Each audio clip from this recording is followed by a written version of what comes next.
Hello friends, जय हिंद। जैसे कि हम लोगों ने आने वाले रीट एग्ज़ाम के लिए सीडीपी के 4000 प्रश्नों की क्विक रिवीजन सीरीज स्टार्ट किया था। तो इसका आज हम लोग पार्ट 7 कंप्लीट करेंगे, जिसमें से हम लोग 100 मोस्ट इंपॉर्टेंट क्वेश्चन का रिवीजन करेंगे, जो आने वाले रीट लेवल 1 हो या फिर लेवल 2 हो, दोनों एग्जाम के लिए बेहद इंपॉर्टेंट है।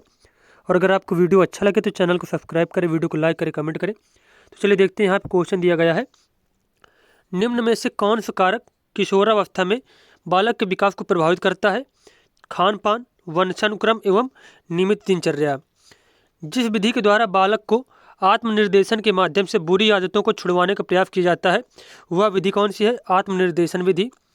बुद्धि लब्धि के लिए विशिष्ट श्रेय किस मनोवैज्ञानिक को जाता है? स्टर्न को।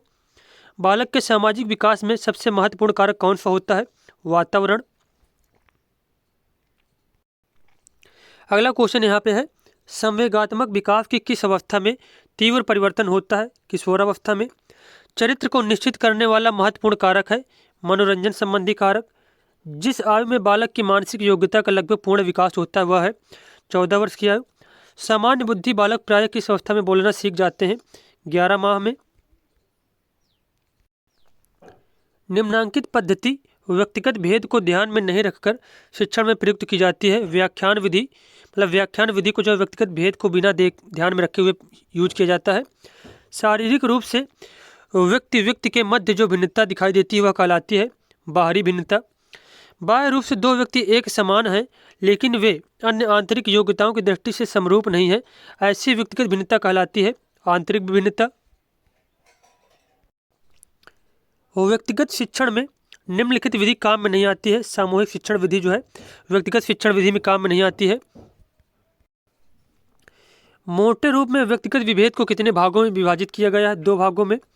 एक छात्र द्वारा गणित के सूत्र x² + y² + 2xy की गणितीय अवधारणा का प्रयोग भौतिक विज्ञान के प्रश्न का हल करने में किया जाता है, उसका यह कार्य माना जाएगा अधिगम स्थानांतरण। अगला प्रश्न यहाँ पर दिया गया है, अधिगम स्थानांतरण में बचत होती है समय एवं श्रम की। अधिगम स्थानांतरण की आवश्यक शर्त है स्थायी अधिगम, स्थिति का चयन, प्रभाव, ये सभी चीज़ें। निम्नलिखित में से कौन सा कारक अधिगम को प्रभावित करने वाले मनोवैज्ञानिकों कारकों से संबंधित है?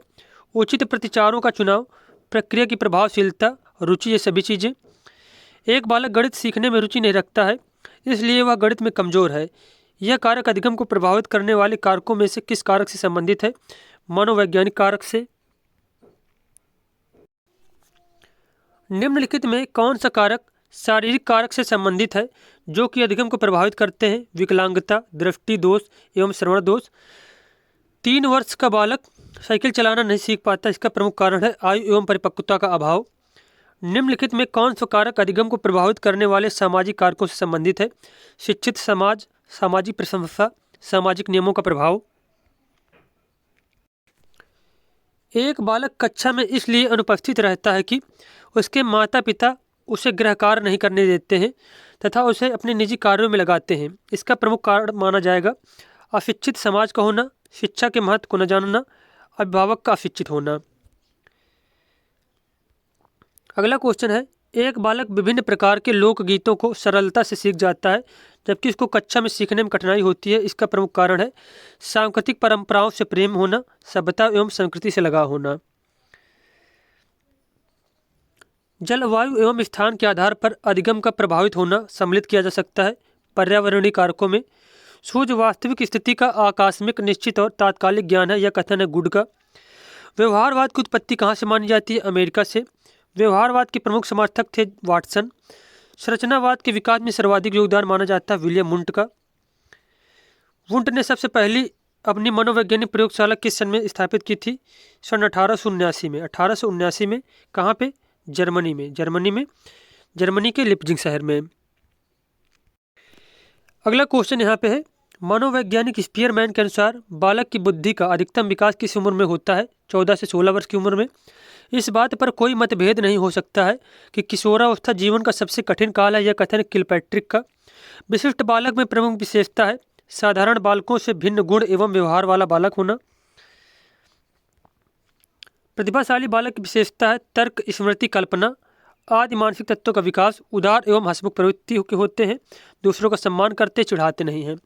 विशिष्ट बालकों की श्रेणी में आते हैं केवल प्रतिभाशाली, पिछड़े और समस्यात्मक बालक, ये सभी आते हैं। शारीरिक रूप से अक्षम बालकों को किस श्रेणी में रखा जाता है? विकलांग की श्रेणी में। प्रतिभाशाली बालक शारीरिक गठन, सामाजिक समायोजन, व्यक्तित्व के गुणों, विद्यालय उपलब्धि, खेल की सूचनाओं और रुचियों की विविधता में औसत बालकों से श्रेष्ठ होते हैं। यह कथन है टर्मन एवं ओडम का। पिछड़ा हुआ बालक वह है जो अपने विद्यालय जीवन में अध्ययन काल के मध्य में अपनी आयु के अनुरूप अपनी कक्षा से नीचे कक्षा के उस कार्य को न कर सके जो उसकी आयु के बालकों के लिए सामान्य कार्य है। यह कथन है बर्ट का। किसका है? बर्ट का यह कथन है। टर्मन के अनुसार प्रतिभाशाली बालक की बुद्धि लब्धि कितने से अधिक होती है? 140 से अधिक। जो बालक कक्षा में विशेष योग्यता रखते हैं उनको प्रतिभाशाली कहते हैं। यह कथन है डीवी का। चोरी, झूठ व क्रोध करने वाला बालक है समस्यात्मक बालक। जिस बालक की शैक्षिक लब्धि 85 से कम है उसे पिछड़ा बालक कहा जा सकता है। यह कथन है बर्ट का। जिस बालक की बुद्धि लब्धि 70 से कम होती है उसको मंद बुद्धि बालक कहते हैं। यह कथन है क्रो एंड क्रो का। अगला क्वेश्चन यहाँ पे है, एक व्यक्ति जिसमें इस प्रकार का शारीरिक दोष होता है जो किसी भी रूप से उसे सामान्य क्रियाओं में भाग लेने से रोकता है या उसे सीमित रखता है, उसको हम विकलांग या फिर शारीरिक न्यूनता से ग्रस्त कर सकते हैं। यह कथन है क्रो एंड क्रो का। किसका? क्रो एंड क्रो का। प्रतिभाशाली बालक 80% धैर्य नहीं खोते, 96% अनुशासित होते हैं तथा 58% मित्र बनाने की इच्छा रखते हैं। यह कथन है विटी का। एक बालक की वास्तविक आयु 12 वर्ष तथा मानसिक आयु 15 वर्ष तो उसकी बुद्धि लब्धि हो जाएगी 125। मतलब इसको सॉल्व करेंगे जैसे कि मानसिक आयु बट्टे वास्तविक आयु इंटू 100 करके इसको सॉल्व कर देंगे तो इसका आंसर आ जाएगा 125। उसके बाद क्वेश्चन हमारा है, अधिगम के प्रकार है गामक अधिगम। प्रारंभिक कक्षाओं में सीखने की जिन गतिविधियों को महत्व दिया जाता है वह करके सीखना। हम जो भी नया काम करते हैं उसे आत्मसात कर लेते हैं, यह संबंधित है आत्मीकरण के नियम से। जब किसी वस्तु को देखकर या स्पर्श कर ज्ञान प्राप्त किया जाता है तो वह सीखना कहलाता है प्रत्यक्षात्मक सीखना। तत्परता के द्वारा हम कार्य सीख लेते हैं, शीघ्र सीख लेते हैं।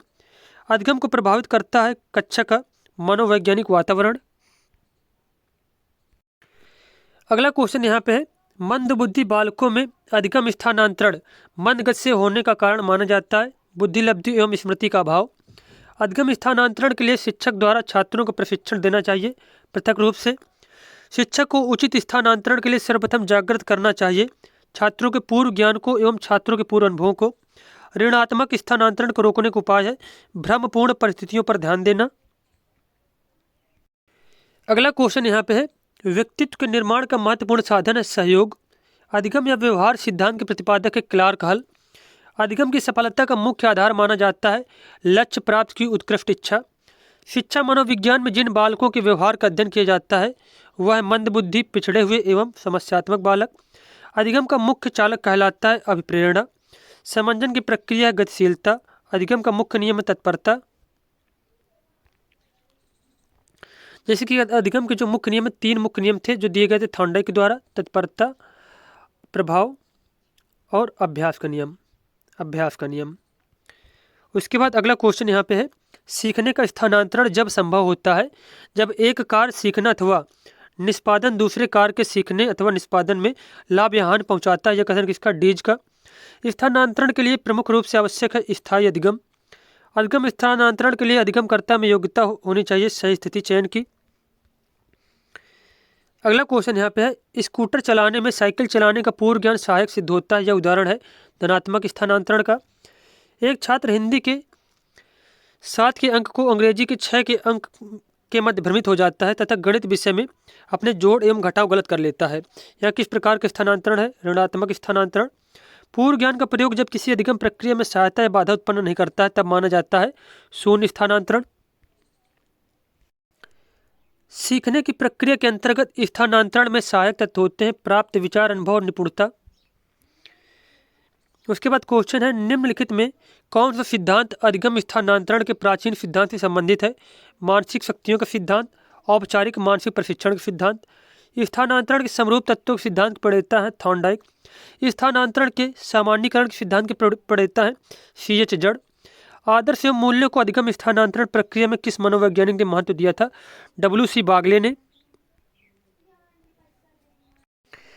अगला प्रश्न यहाँ पे दिया गया है, शिक्षक द्वारा बालक को बताया जाता है कि गणित के ज्ञान में विज्ञान के ज्ञान को किस प्रकार उपयोग किया जाता है, तो इस क्रिया को माना जाएगा स्थानांतरण का परीक्षण।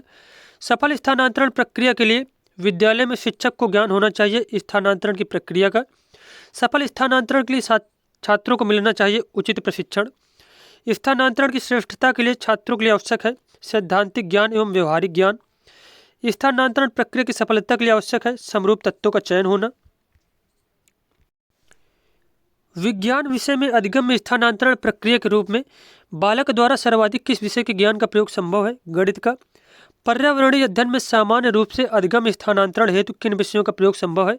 विज्ञान एवं समाजशास्त्र, इतिहास एवं नागरिक शास्त्र, भूगोल एवं अर्थशास्त्र का। अधिगम्य स्थानांतरण की प्रक्रिया सर्वाधिक संपन्न होती है प्रतिभाशाली बालकों में। स्थानांतरण की प्रक्रिया की आधुनिक विचारधारा से संबंधित है थॉर्नडाइक एवं बागले। अधिगम्य स्थानांतरण की आवश्यक है सीखने की उपयुक्त विधियाँ। वैयक्तिक भिन्नता का प्रमुख आधार है वंशानुक्रम तथा पर्यावरण। वैयक्तिक विभिन्नता का कारण है वंशानुक्रम। निम्नलिखित कारण व्यक्तिगत भेद के हैं सिवाय शिक्षा व्यवस्था। ये क्वेश्चन जैसे कि हटा दीजिए आप, इसको जब तक ऑप्शन नहीं मिलेंगे सही नहीं कर पाएंगे आप लोग। व्यक्तिगत भेद के कारण है वंशानुक्रम और वातावरण। व्यक्तिगत भेद का यह कारण नहीं जनसंख्या वृद्धि जो है व्यक्तिगत भेद का कारण नहीं है। व्यक्तिगत विभिन्नता में संपूर्ण व्यक्तित्व का कोई भी ऐसा पहलू सम्मिलित हो सकता है जिसका माप किया जा सकता है। यह कथन किसका है? स्किनर का।